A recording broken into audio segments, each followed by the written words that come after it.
زلیخا جو تاریخی کتابوں میں رحیل کے نام سے جانی گئیں، وہ بادشاہ تیموز کی خوبصورت شہزادی تھیں۔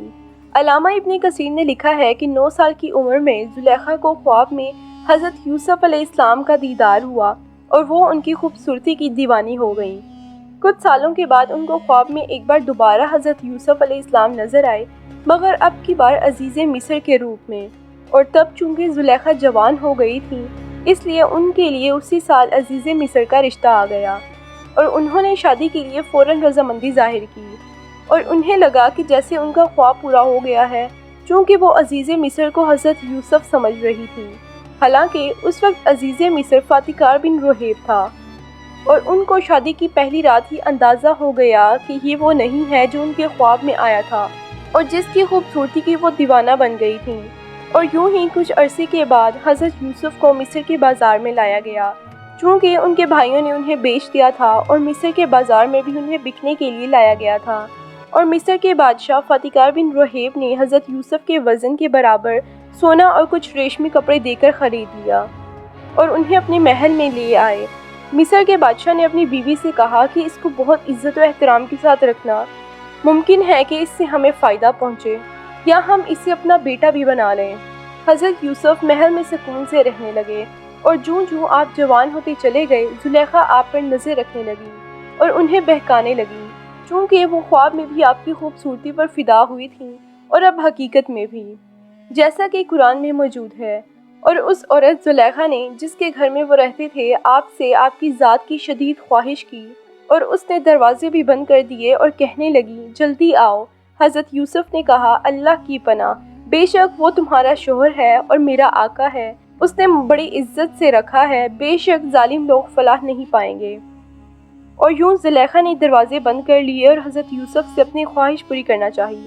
زلیخا کے کمرے کے 7 دروازے تھے، اور زلیخا یوسف کو لے کر اپنے حجرے تک پہنچ گئیں اور 7 کے 7 دروازے بند کر دیے، اور پھر حضرت یوسف کو گناہ کی طرف بلایا اور کہا کہ آؤ میرے پاس کیا دیکھتی ہو۔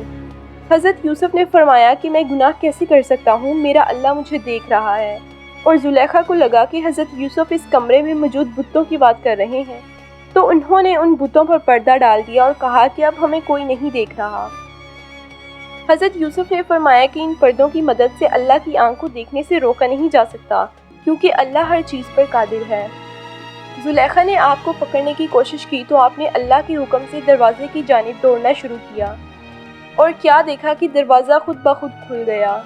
اس کے بعد اگلے دروازے پر گئے تو وہ بھی کھل گیا، اور یوں آپ نے 7 دروازے پار کیے، اور جب آپ 7ویں دروازے پر پہنچے تو زلیخا بھی دوڑتی ہوئی آپ کے پیچھے آئیں اور اپنا ہاتھ یوسف کے کندھے پر رکھا اور پیچھے کی جانب کھینچا تو آپ کی قمیص پھٹ گئی، اور جوں ہی باہر نکلی تو دیکھا کہ عزیز مصر سامنے کھڑے تھے۔ انہوں نے پوچھا کہ یہ کیا ہو رہا ہے، تو ساتھ ہی زلیخا بول پڑیں کہ آپ کیا ارادہ رکھتے ہیں اس شخص کے بارے میں جو آپ کی اہلیہ کے بارے میں غلط ارادہ رکھتا ہوں۔ تو حضرت یوسف بولے کہ میں نہیں، بلکہ انہوں نے مجھے غلط ارادے سے بلایا تھا۔ عزیز مصر نے حضرت یوسف سے گواہ مانگا تو انہوں نے فرمایا کہ ایک چھوٹا بچہ میری گواہی دے گا۔ جب اس بچے کو لایا گیا تو اس نے گواہی دی کہ اگر پوشاک آگے سے پھٹی ہے تو زلیخا سچی ہے، اور اگر پوشاک پیچھے سے پھٹی ہے تو یوسف سچا ہے، اور جب غور کیا تو قمیص پیچھے سے پھٹی ہوئی تھی۔ عزیز مصر نے کہا کہ یوسف تم اس معاملے سے کنارہ کشی اختیار کر لو اور اسے بھول جاؤ۔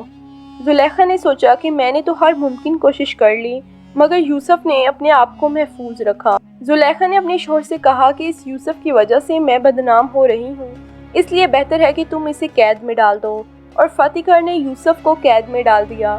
پھر یوں انہوں نے چند سال قیدی بن کے گزارے، اور تقریباً 7 سال کے بعد بادشاہ کو ایک خواب آیا اور اس کی تعبیر جاننے پر یوسف کو رہا کروایا۔ عزیز مصر کچھ عرصے کے بعد وفات پا گیا اور جاتے جاتے اپنی بادشاہت حضرت یوسف کو دے گیا۔ اب چونکہ زلیخا بھی بوڑھی ہو چکی تھی تو ان کی بینائی بھی چلے گئی۔ زلیخا نے حضرت یوسف سے کہا کہ میں اب بوڑھی ہو چکی ہوں، غریب و لاچار ہو چکی ہوں، اور میری آنکھوں کی بینائی بھی جا چکی ہے۔